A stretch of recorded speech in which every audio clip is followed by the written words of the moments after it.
Rudraprayag Chopra गढ़ीधार motor मार्ग के पहले 14 किलोमीटर के बाद पूरा मार्ग खस्ताहाल स्थिति में है। ये स्थिति इस मोटर मार्ग के पिछले 3 सालों से बनी हुई है, लेकिन न तो पीडब्ल्यूडी रुद्रप्रयाग इस पर ध्यान देता है और न ही क्षेत्रीय जनप्रतिनिधि। स्थिति इतनी विकट हो चली है कि ये सड़क मार्ग कम और बरसाती गदेरा ज्यादा लगता है। ऐसे में 2 दर्जन से अधिक गाँवों को जोड़ने वाला ये मार्ग दुर्घटनाओं का सबब बना हुआ है।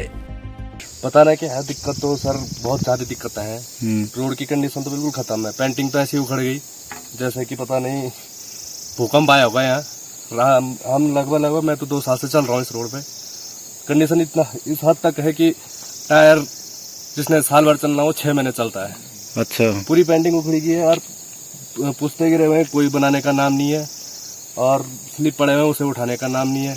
राणा जी, हमने ये देखा पूरे क्षेत्र में घूमते, हम भी जाते हैं क्षेत्र में, देखा हमने कि रोडों की स्थिति बहुत ही दयनीय बनी हुई है।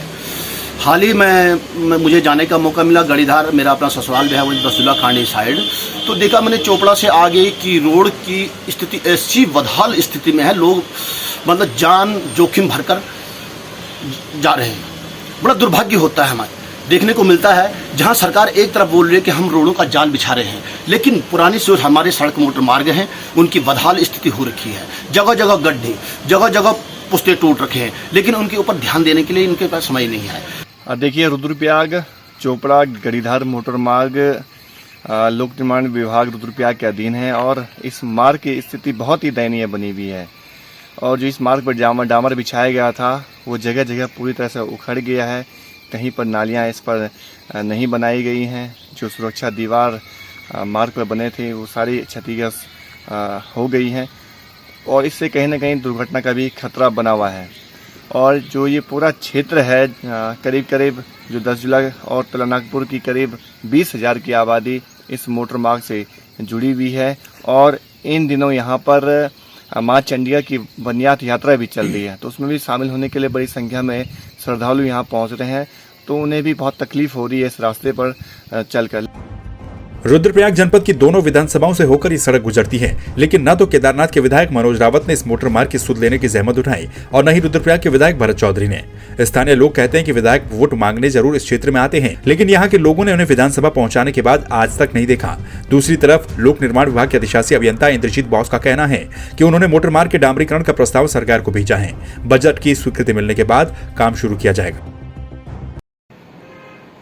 रुद्रप्रयाग चोपड़ा गढ़ीधार की कुल लंबाई 28 किलोमीटर है। प्रथम 14 किलोमीटर का भाग इसका पीएमजीएसवाई रुद्रप्रयाग के कार्यक्षेत्र के अंतर्गत है। अवशेष जो 14 किलोमीटर है वो फिलहाल पीडब्ल्यूडी के अनुरक्षण में है, और परंतु इससे पहले 11 किलोमीटर का भाग पे पीसी का कार्य वर्ल्ड बैंक द्वारा किया गया था और उसके उपरांत डीएलपी अवधि के उपरांत हमें हस्तगत किया गया। तो हस्तगत करने की अवधि के उपरांत इस पर बारिशों के दौरान वो दीवारें क्षतिग्रस्त हो गई थी, जिसे संबंधित ठेकेदार द्वारा बनाया नहीं गया। और उसके अतिरिक्त मानसून में इस मानसून में भी काफ़ी क्षतियाँ हुई हैं, जिसके लिए हमने लगभग 50 लाख का अग्नन भेजा हुआ है पुनर्निर्माण के लिए, जो अपेक्षित है।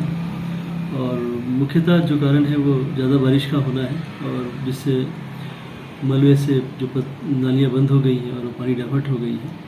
तो अगर हमें धनावंटन प्राप्त हो जाते हैं तो हम सड़क को सही दिशा दे पाएंगे। लोक निर्माण विभाग भले ही बजट का रोना रो रहा हो, लेकिन हकीकत यह है कि इस मोटर मार्ग में विभाग के द्वारा नालियां तक साफ नहीं की गई, जिस कारण बरसात का सारा पानी इस सड़क पर बहता है। अब देखना यह होगा कि आने वाले 2022 के विधानसभा चुनाव में जनता के सामने कौन सा मुंह लेकर जनप्रतिनिधि वोट मांगने के लिए जाते हैं।